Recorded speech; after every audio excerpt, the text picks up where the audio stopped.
Chapter 2. The Golden Sands of Bast. The morning after their journey into the briarwood, the glowing seed in Alice's satchel seemed to hum with a quiet, urgent energy. The guardians had been clear. It needed to be planted where the unnatural frequencies were heaviest. So, after a quick breakfast, Alice loaded Mango and Poppet into her old dented estate car. The vehicle had seen better days, its faded paint chipped from years of country roads, but it was reliable. The drive from her quiet sanctuary into the heart of the nearest busy city centre was jarring.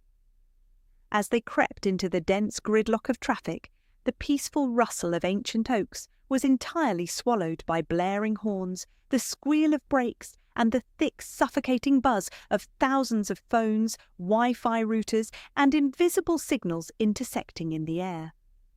Alice felt that familiar prickle of static at the base of her skull. She finally found a parking spot near a small, struggling public park, boxed in by towering glass skyscrapers and crowded pavements. She turned off the engine and looked at the two black cats in the passenger seat. "You two little cheese monsters need to stay here," Alice said firmly, cracking the windows to let in the breeze. "It's too dangerous and crowded out there." Neither cat was happy about this arrangement.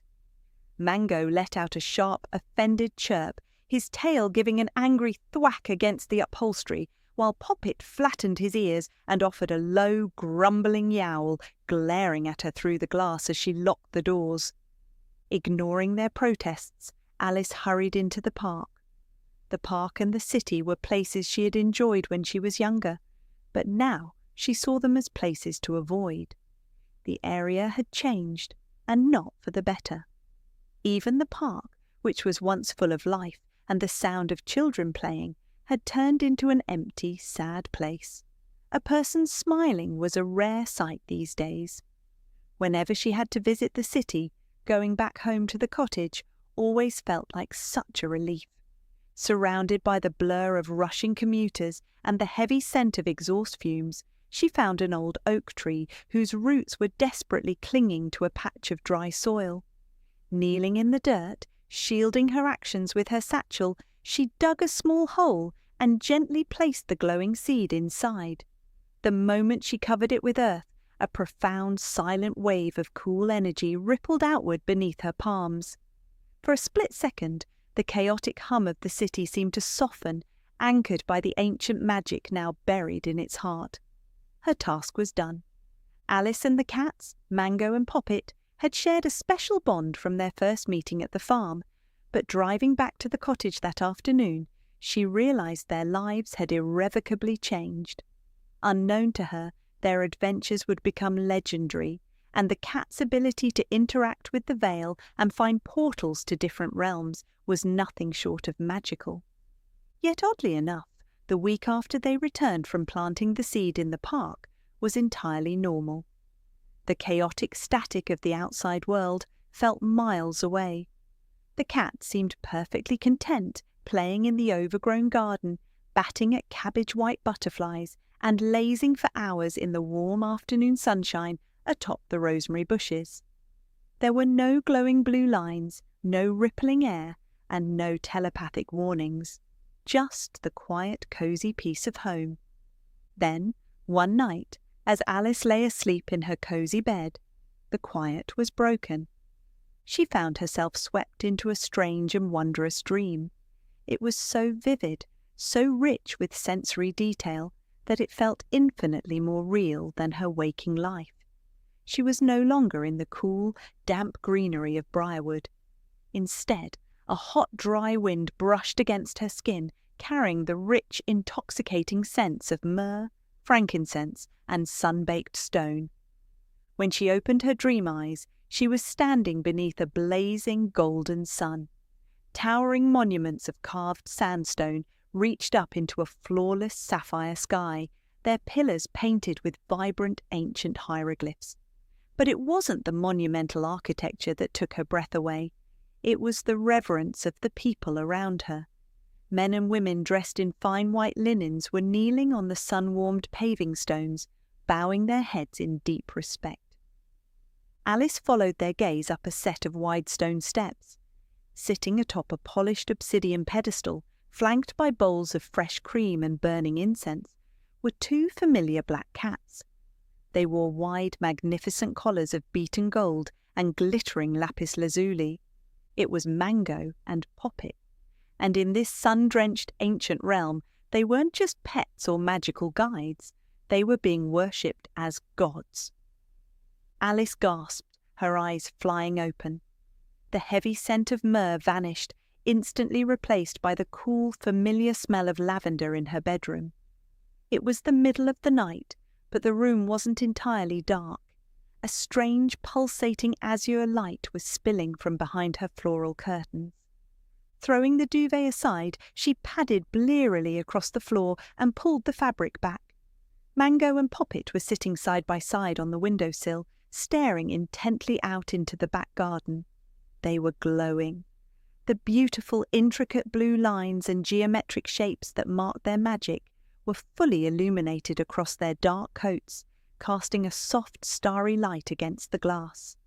Still half asleep and driven entirely by instinct, Alice grabbed her thick pink fleece dressing gown from the end of the bed, tying it securely around her waist, and shoved her feet into her fluffy pink slippers. She hurried down the hall and opened the back door. The cool midnight air of the briarwood chilled her cheeks. The cats darted out ahead of her into the overgrown garden, their glowing forms leaving faint trails of light in the darkness. Hovering just above the lawn, right between her large rosemary bushes, the air was warping violently. It wasn't the gentle, watery shimmer of the forest hollow. This portal crackled with a dry, golden hot energy, radiating an intense warmth into the chilly night. Before Alice could even call out to them, before she could run back inside to grab her protective crystals or her canvas satchel, Mango and Poppet stood either side of the distortion. The blue geometry on their fur flared brilliantly, the portal enlarged, and the cats bounded forward, leaping straight through the distortion and vanishing. "Wait!" she hissed. Left with no other choice, she squeezed her eyes shut, clutched the lapels of her dressing gown, and stepped into the rippling light. The transition was instantaneous and deeply shocking. 1 second, she was standing in the damp, cool midnight of her English garden. The next, a wall of blistering heat slammed into her. She stumbled forward onto sun-baked sandstone. She opened her eyes and blinked rapidly against the glaring light. Above her stretched an endless, flawless sapphire sky, blazing with a midday sun that stung her bleary eyes. The dry air smelled intensely of baked clay, exotic spices, and the distant, slow-moving waters of a great river, exactly like her dream. She was standing in the middle of a wide, bustling street lined with towering limestone buildings and colourful awnings. A few feet away, Mango and Poppet sat perfectly poised, looking entirely at home in the blazing heat. They seemed to be basking in the sunlight, their sleek black coats gleaming like polished obsidian, completely unbothered by the dramatic shift in climate.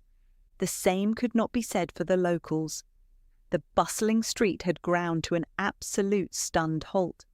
Dozens of people, men and women dressed in fine pleated white linens and adorned with copper and turquoise jewellery, were staring open-mouthed. At first they looked at the bewildered woman standing in the dusty street in a thick, fluffy pink dressing gown and totally inappropriate slippers. But their eyes quickly snapped down to the two magnificent black cats at her feet. As one, the crowd moved. Knees hit the hot paving stones, heads bowed low, touching the ground in absolute reverence. Whispered prayers in a rhythmic, ancient language rippled through the street. They were worshipping the cats as living gods right there in the dust. As for Alice, standing awkwardly in her sleepwear beside them, the locals clearly viewed her as their strange, oddly dressed servant. Mango let out a loud, demanding purr, turning his golden eyes to the kneeling crowd, clearly ready for his offerings. As Alice stood awkwardly in the dusty street, baking inside her thick fleece pink dressing gown, the crowd suddenly parted. A contingent of city guards marched forward. They carried tall bronze spears and wore finely pleated kilts with ornate striped headdresses, but their weapons were pointed firmly at the sky. As they approached the two black cats, the guards dropped to one knee, bowing their heads in deep reverence.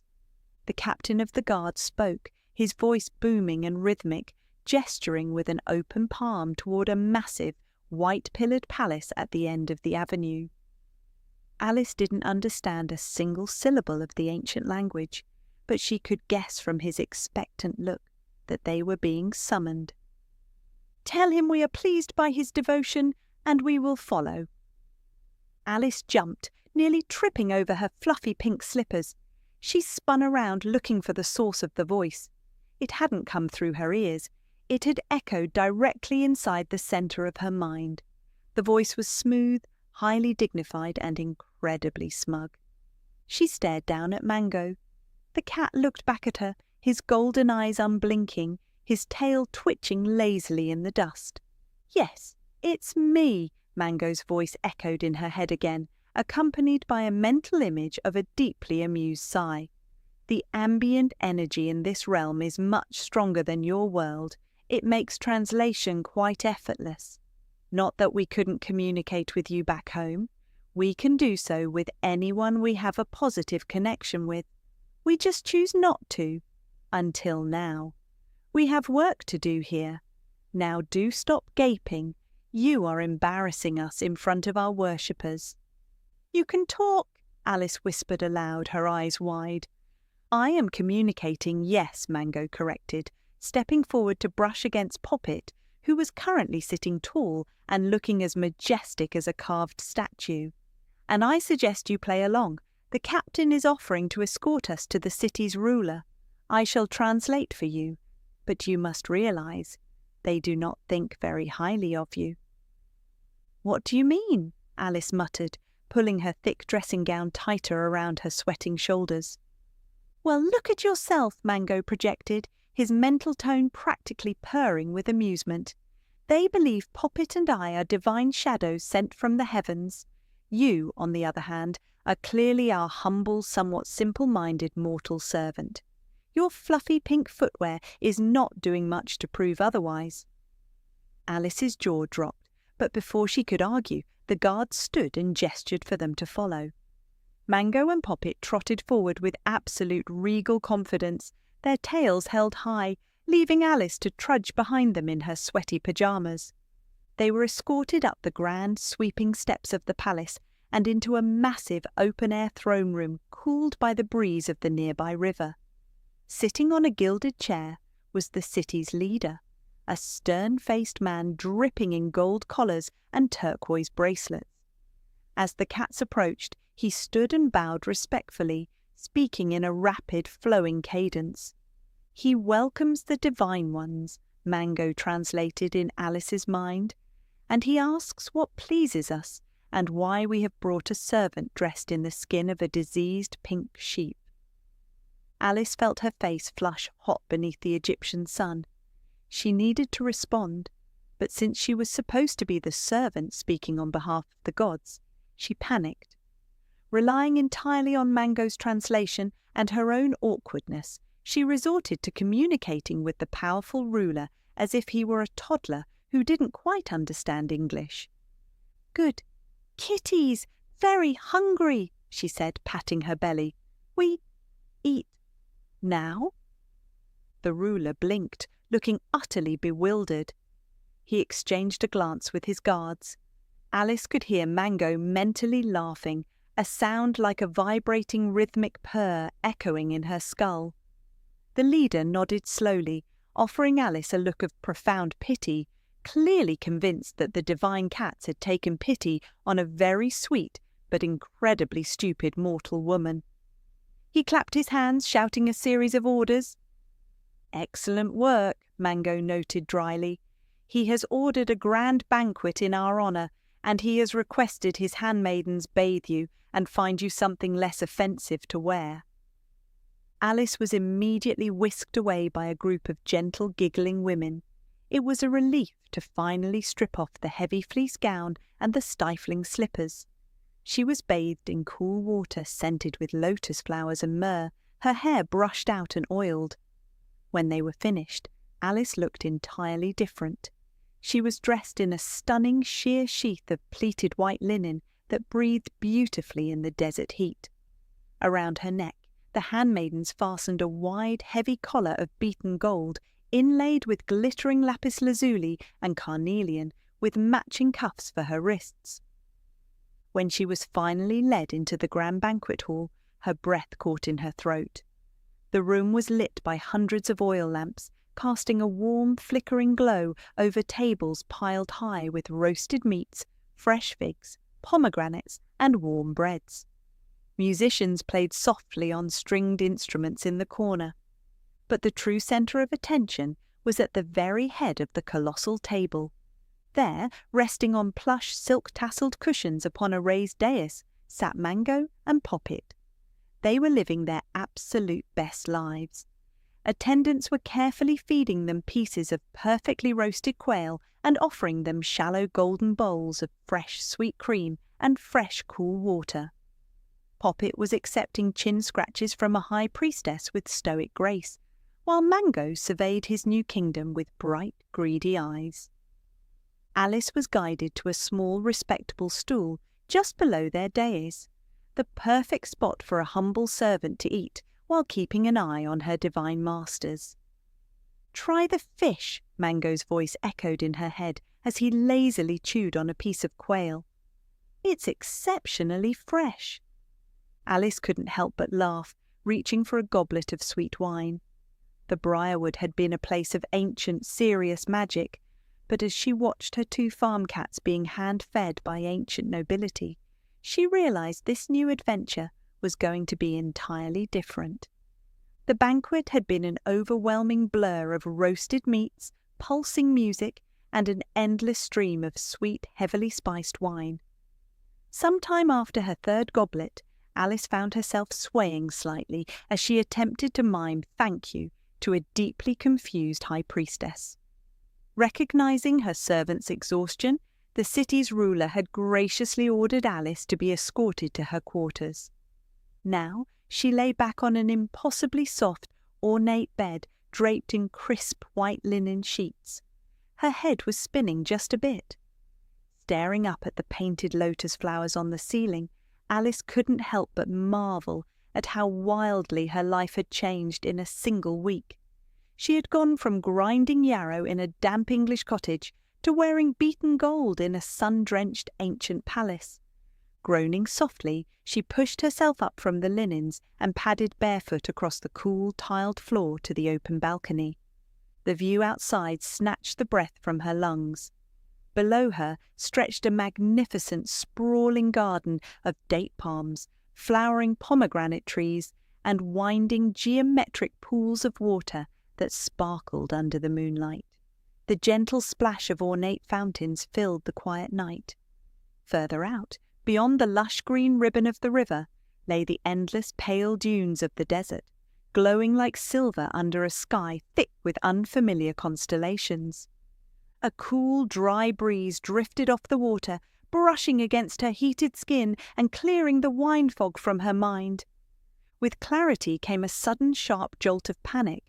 Where were the cats? She had left them at the head of the banquet table, completely surrounded by adoring strangers. What if they had wandered off? What if the locals had taken them to a temple and locked them inside? Alice gripped the stone railing of the balcony, her heart pounding. She turned back toward the room, ready to throw on her linen sheath and go searching through the sprawling, unfamiliar palace. "Calm down. We are on our way." Mango's voice echoed smoothly in her mind, carrying a tone of deep, satisfied exhaustion. "Do not panic. It is unseemly for our servant to run about the halls." A moment later, the heavy wooden doors to her chamber swung open. 4 attendants entered, their heads bowed respectfully. Between them, they carried 2 wide golden platters piled high with plush silk pillows. Lounging atop these luxurious cushions, looking utterly stuffed and profoundly relaxed, were the 2 black cats. The attendants carefully lowered the platters onto the foot of the ornate bed. With a series of deep bows, they backed out of the room, leaving the three companions entirely alone. "Isn't this just the most hospitable place?" Mango projected, his mental voice practically dripping with contentment. He rolled onto his back amidst the silk, exposing his soft belly, and let out a massive, jaw-cracking yawn, stretching his front paws over his head. Poppet, who was sitting perfectly upright on his platter, looked down at his brother with a dismissive, aristocratic stare. Without a word, mental or otherwise, he gracefully hopped off the bed and trotted out to the balcony, leaping lightly onto the stone railing to survey the moonlit gardens. "The food here is simply unparalleled," Mango continued, entirely unfazed by his brother's exit. He closed his golden eyes and began a deep, rumbling purr. "It's exceptionally fresh, you know, especially the fish. Though I must say, human, you were not exactly the picture of divine grace. You had to be helped from the table after enjoying that wine a little too much." Alice crossed her arms, a defensive flush creeping up her neck. "I was stressed," she muttered aloud, "and I don't speak the language, and I'm wearing a metal collar." "And you were no better with the catnip, rolling around like a clumsy kitten in the dust." The voice was new. It didn't belong to Mango. It was deeper, cooler, and carried a dry aristocratic edge that commanded instant attention. Alice gasped, spinning around in surprise. She searched the empty corners of the large bedchamber, looking for the source of the smooth, arrogant voice. Finding nothing, her gaze drifted out to the balcony. Sitting regally on the stone railing, his dark silhouette stark against the silver light of the desert moon, was Poppet. He hadn't turned his head to look at her, his bright yellow eyes still fixed on the sprawling gardens below, but the flick of his tail gave him away. Alice stared at him, her mouth hanging open. "Poppet?" "I prefer not to repeat myself." Poppet's voice echoed in her mind, cool and composed. He slowly turned his head to meet her gaze, his expression unreadable. "Though I suppose I must make allowances for your current state. My brother is a glutton, and easily swayed by a warm cushion and a piece of quail. But do not let this luxury blind you. We were not brought to this realm simply to eat fish." Alice frowned, her wine-fogged brain struggling to catch up. She stepped out onto the cool stone of the balcony, resting her hands on the railing next to him. "What do you mean? You two practically leapt into that glowing portal in the garden. I thought you just wanted to explore." "We felt a pull," Poppet corrected softly, his yellow eyes narrowing as he looked out toward the distant moonlit dunes, a deep, frantic resonance from the vale. "There is a reason the people of this city fell to their knees the moment they saw us, Alice. It is not just because we are black cats. It is because we are the only ones left." The silence that followed was heavy, save for the gentle splash of the fountains below. "The only ones left?" Alice whispered, the chill of the desert night suddenly biting through her thin linen dress. "What are you talking about? This whole city is covered in statues of cats. They worship you." "They worship the memory of us," Mango's voice chimed in from the bed, the lazy contentment suddenly gone from his tone. He hopped down from the golden platter and padded silently out to the balcony to sit beside his brother. During the banquet, the High Priestess's mind was completely unguarded. I saw her memories. The black cats of Bast are not just animals. They are highly magical creatures, deeply tied to the energy of this realm. "And they have been taken," Poppet finished, his tail lashing angrily against the stone. Alice's heart pounded against her ribs. "Taken? By who?" "A sorcerer who calls himself Severin," Poppet projected, the name carrying a dark, bitter weight in her mind. Through trickery and dark magic, he tore open a massive rift in the veil. He stripped the city of its magical guardians, dragging every last cat from Bast into his own twisted realm. The people here are desperate. They believe our arrival is a sign from the heavens that their protectors have returned." Alice stared at the two small black cats, the staggering weight of their words settling over her. They weren't just guests of honour at a feast. They were replacements in a grieving, desperate empire. "What does Severin want with them?" she asked quietly. "Nothing good," Mango answered, looking up at her with unblinking golden eyes. "He is siphoning their natural magic for some foul purpose. We can feel the imbalance from here. That is why the Briarwood portal opened so violently tonight. The Vale is screaming for help." Poppet turned his gaze back to the sprawling ancient city. "We cannot simply eat their quail and sleep on their silk, Alice. We have to find Severin. We have to bring them back."